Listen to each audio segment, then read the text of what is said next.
The story opens on a rain-soaked evening as billionaire Victor Hale is pronounced dead. While the business world reels from the loss of a titan, a chilling truth emerges within the walls of his sprawling estate. His eldest children are already gathering in private corridors, rehearsing their grief while mentally dividing the spoils of his empire. What they don't know is that Victor is alive, observing their every calculated move from a hidden surveillance room beneath the mansion, his heart breaking as he witnesses their cold betrayal and the devastating, authentic anguish of Daniel, the son he had cast aside 3 years before.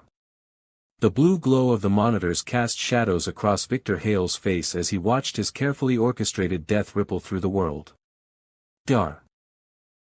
Okonkwo stood beside him in the underground chamber, hands clasped behind his back, the only living soul who knew the truth. The ambulance left 20 minutes ago, the doctor said quietly. The medical examiner has the falsified records. By morning, every news outlet will have confirmed it. Victor nodded, his eyes fixed on the screen displaying his mansion's east wing where his children had gathered. Marcus stood by the window, phone pressed to his ear, and for just a moment. Barely 2 seconds, his face split into a smile of pure, undisguised triumph. Then someone entered the room, and the smile vanished, replaced by a mask of devastation so perfect it might have fooled anyone who hadn't seen what came before. On another screen, Vanessa sat on the edge of her late mother's favorite chair, staring at her reflection in a gilded mirror. She practiced, Victor realized with sick fascination. Her face crumpled, tears gathering in her eyes, then smoothed again. She tried it from different angles, testing which expression looked most convincing. Julian was already pouring drinks in the study, Victor's study, measuring out 3 glasses of 30-year-old scotch that Victor had been saving for a special occasion. His son raised his glass in a silent toast to the oil painting of Victor that hung above the fireplace, and the smile on Julian's face was not one of mourning. "Are you certain you want to see this?" Dr. Okonkwo asked. Victor's hands tightened on the armrests. "I have to know." But already, he feared he did. The iron gates of the Hale estate loomed through the rain, their ornate scrollwork barely visible through the downpour. Daniel Hale stumbled toward them, his clothes soaked through, his breath coming in ragged gasps.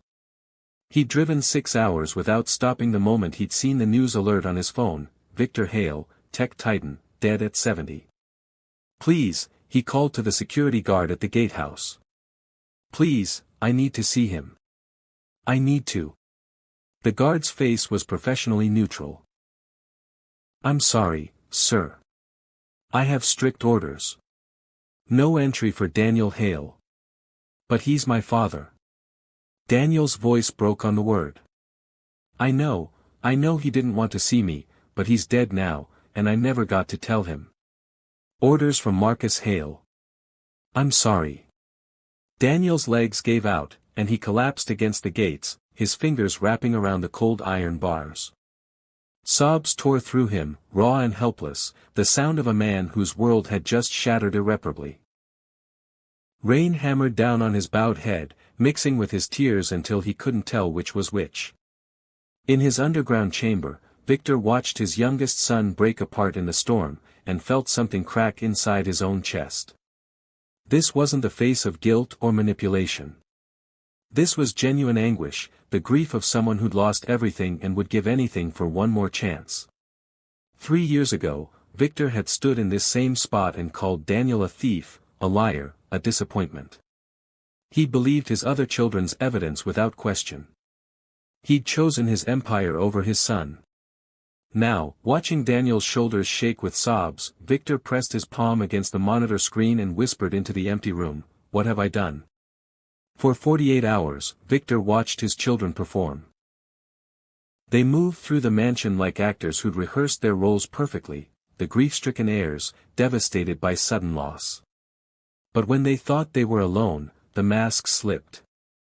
Marcus spent 6 hours on the phone with his attorney, discussing will contests, probate law, and strategies for challenging any irregular distributions. Victor listened as his eldest son spoke about him with cold calculation. The old man was getting soft near the end. We need to establish diminished capacity if the will doesn't favor us appropriately. Vanessa's grief took a peculiar form. She wandered through the mansion's rooms with her phone, photographing paintings, sculptures, antique furniture. Victor watched her consult with an art appraiser via video call, getting valuations on pieces she'd always claimed to love for sentimental reasons. Mother's Monet should fetch at least $8 million, she murmured, making notes. The Degas in the library, another 6. Julian was more direct. He'd set up his laptop in Victor's private office, an audacious choice that spoke volumes, and was already modeling scenarios for liquidating portions of Hale Industries. Stock sales, real estate divestitures, strategic partnerships that would essentially get the company's long-term vision in exchange for immediate cash infusions. He worked with the focused intensity of someone executing a plan they'd been developing for years. Their planning sessions happened late at night in Marcus's suite. Victor listened as they strategized, 3 siblings united not by grief but by greed. They never once spoke about their father as a person. He was an estate to be divided, assets to be claimed, an obstacle that death had finally removed. Not one of them cried when they were alone. The knock on the chamber door came at 3 a.m. on the second night. Victor opened it to find James Kofi, his head of security, holding a manila envelope sealed with tamper-evident tape. The man's face was grim. "You asked me to recover the archived server data from 3 years ago," James said. "The files that were supposedly destroyed in the system migration. I found them." Victor's hands trembled as he broke the seal. Inside were printed emails, bank records, and digital forensics reports. He spread them across his desk under the harsh LED lights, and with each page, his blood ran colder. The embezzlement evidence that had convicted Daniel in Victor's eyes, all fabricated. Marcus had created the false trail, using his position as CFO to plant fraudulent transactions in Daniel's name. Vanessa had forged Daniel's signature on documents authorizing suspicious transfers. Julian had bribed the forensic accountant who'd discovered the theft, paying him $200,000 to deliver a damning report. There were emails between the 3 siblings, casual and chillingly businesslike. "Dad trusts Daniel too much. We need to eliminate him from succession planning. If we do this right, he'll cut Daniel off completely. Once the golden boy is gone, we split everything 3 ways instead of 4. Victor sank into his chair, the evidence scattered before him like pieces of his shattered soul. Daniel had sworn his innocence 3 years ago. He'd begged Victor to investigate further, to believe him, to give him a chance to prove what really happened. And Victor, so certain of his own judgment, so trusting of his other children, had called him a liar and had security escort him from the property. "The son I rejected was innocent," Victor whispered. "And the children I trusted are monsters I created." The Church of the Sacred Heart sat on a quiet street 3 miles from the Hale estate, its modest stone facade worlds away from the mansion's grandeur.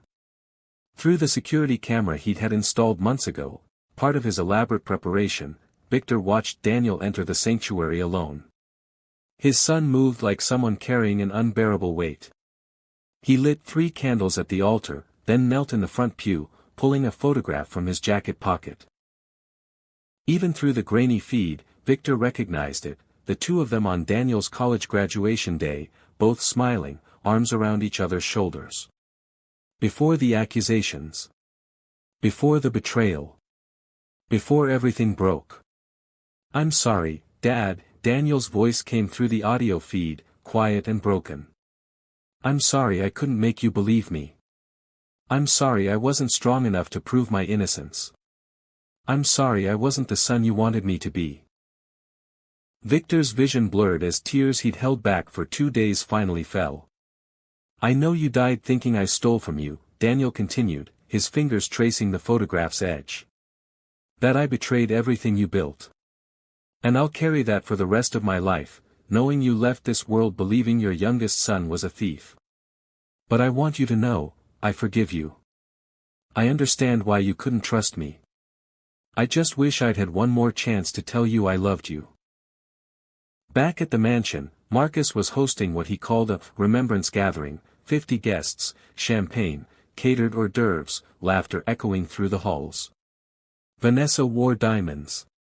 Julian gave a toast about honoring our father's legacy by living well.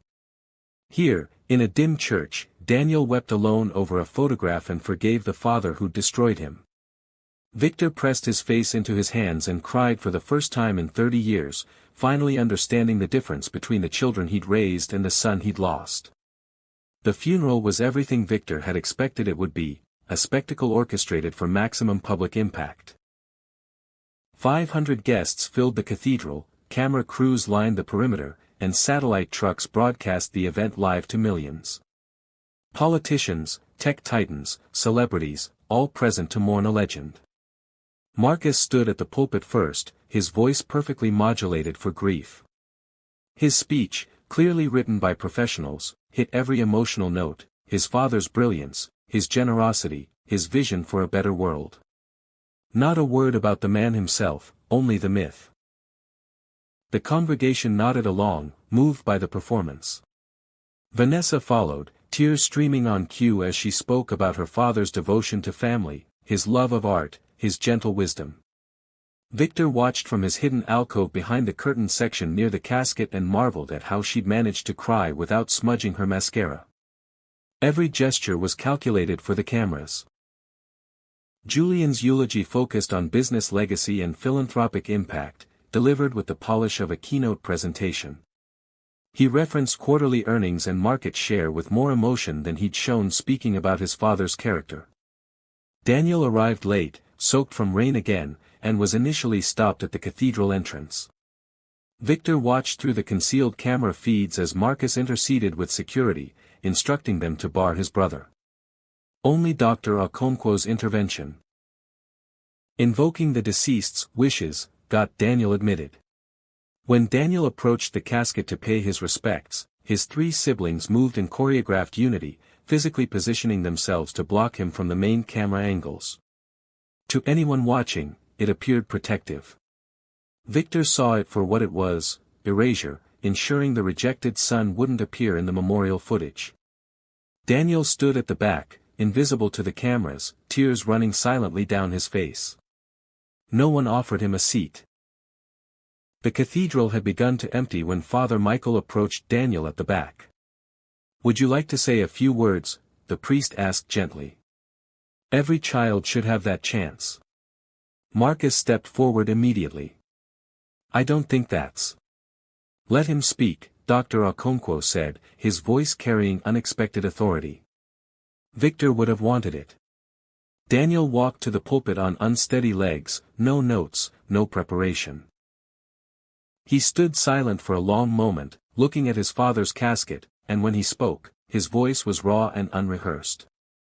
"My father taught me to ride a bicycle," he began. "I was 7. I kept falling, getting frustrated, wanting to quit. He said, 'Daniel, success isn't about never falling. It's about getting back up one more time than you hit the ground.' I didn't understand then that he was teaching me a lesson I'd need for the rest of my life." In his hidden alcove, Victor closed his eyes, remembering that afternoon in the driveway. "He used to read to me every night before bed. Even when he was exhausted, even when he had international calls waiting, he'd sit in that old rocking chair and read one more chapter. He did funny voices for all the characters.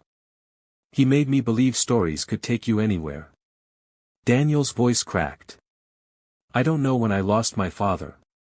Maybe it was gradual, maybe it happened all at once. But somewhere along the way, the man who taught me about integrity and second chances stopped believing I deserved either. And I've spent 3 years trying to understand what I did to lose his love."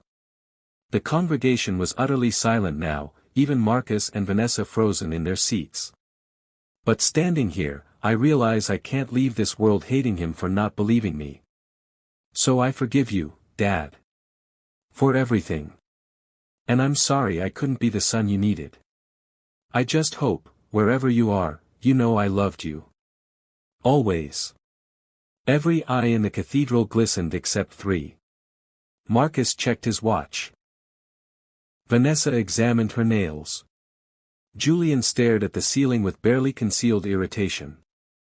Attorney Sarah Chen stepped to the front of the cathedral, her presence commanding immediate attention. Mr. Hale requested his will be read immediately following the funeral service, she announced, opening a leather portfolio. He was quite specific about this. Marcus straightened in his seat, confidence radiating from him. Vanessa smoothed her dress. Julian leaned forward, anticipation barely concealed. Sarah read through the preliminaries, charitable donations, bequests to staff, property distributions. Then she reached the heart of the document, the controlling shares of Hale Industries, representing 51% ownership and all voting rights, I leave to my son Daniel Hale, in recognition of his integrity, character, and unwavering principles. The cathedral erupted. Marcus was on his feet before Sarah finished the sentence. That's impossible. The old man wouldn't, he cut Daniel off. Sarah continued calmly, to my children Marcus, Vanessa, and Julian, I leave trust funds of $10 million each, with the stipulation that these funds cannot be liquidated or transferred, providing comfortable annual incomes but not the liquid capital or control they might expect. This is theft. Vanessa shrieked, her carefully maintained composure shattering. Daniel manipulated him. He must have gotten to him before he died. My father disowned Daniel 3 years ago, Julian snarled, already moving toward his brother. There's no way he would. Marcus reached Daniel first, grabbing him by the shoulders. What did you do? What lies did you tell him?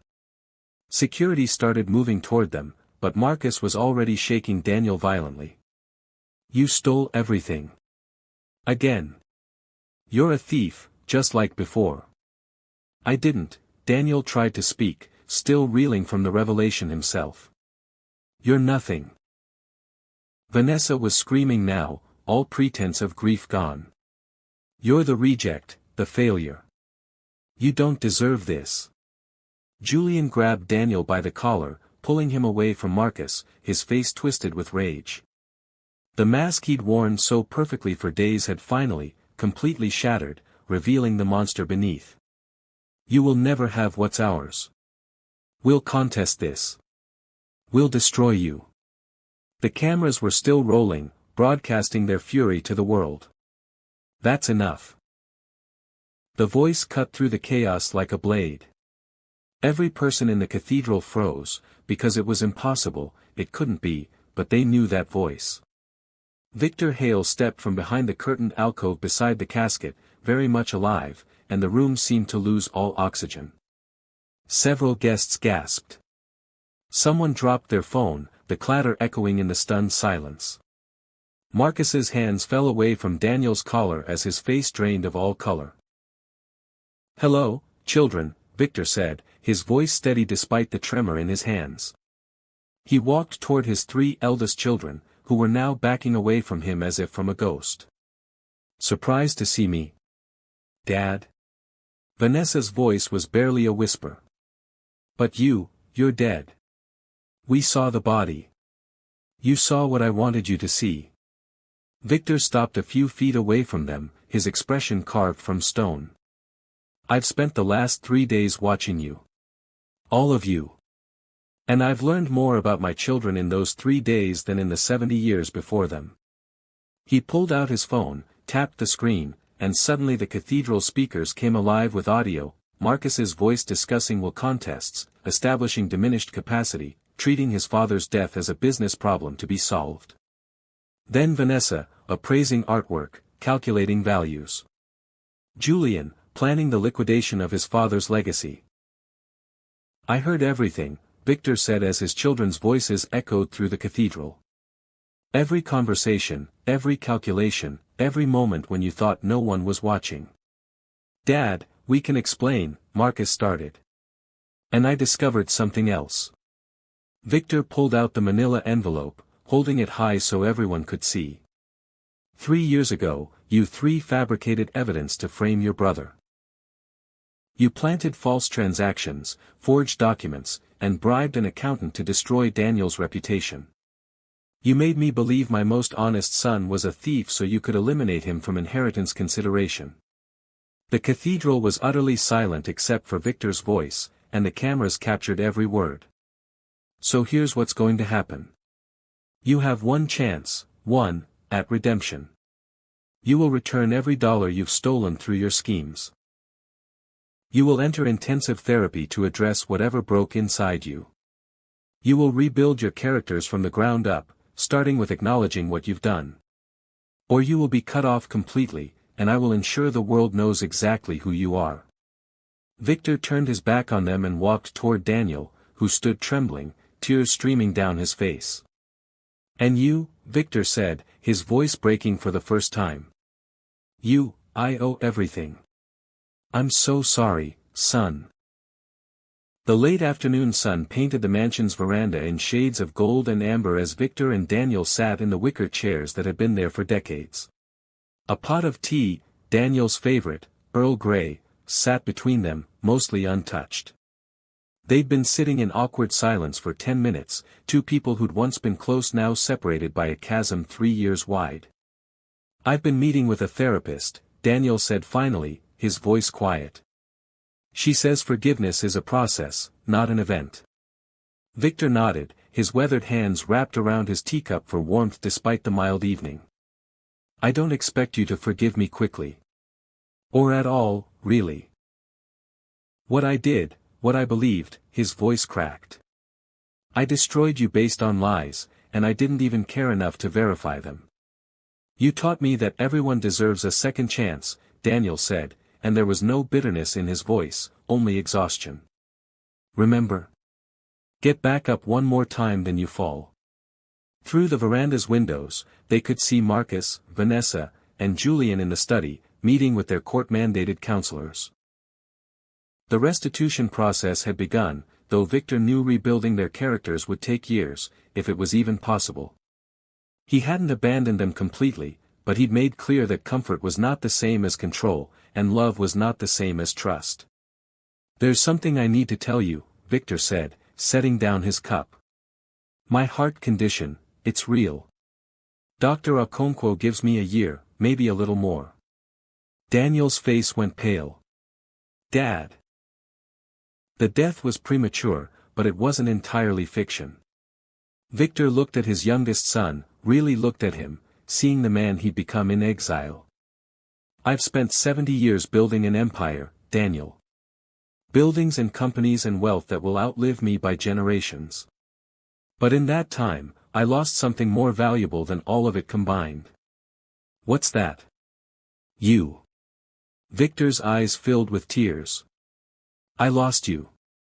And I realized that when I die for real, when I'm actually gone. None of that empire will matter if I die alone, having destroyed the one person who truly loved me. Daniel was quiet for a long moment, watching the sunset paint the sky in brilliant streaks of orange and red. So what do we do now? We try, Victor said simply. We sit here awkwardly and drink tea and learn how to talk to each other again. We make mistakes and apologize and try again tomorrow. We build something that can't be bought or sold or left in a will, an honest relationship between a father and son. It won't be easy, Daniel warned. Nothing worth having ever is. Victor reached across the space between them, his hand trembling, and Daniel, after a moment's hesitation, took it. I faked my death to learn what legacy I was leaving. And I discovered that legacy isn't measured in billions or buildings or business empires. It's measured in the integrity of the one person who mourned you when you had nothing left to give. As the sun dipped below the horizon, father and son sat together in the gathering darkness, not yet healed but finally, tentatively, beginning to try. Inside the mansion, Victor's other children continued their court-mandated redemption, their futures uncertain. But out here on the veranda, in the space between forgiveness and reconciliation, Victor Hale finally understood what it meant to truly live. He'd spent 70 years learning how to succeed. It had taken faking his death to learn how to be human.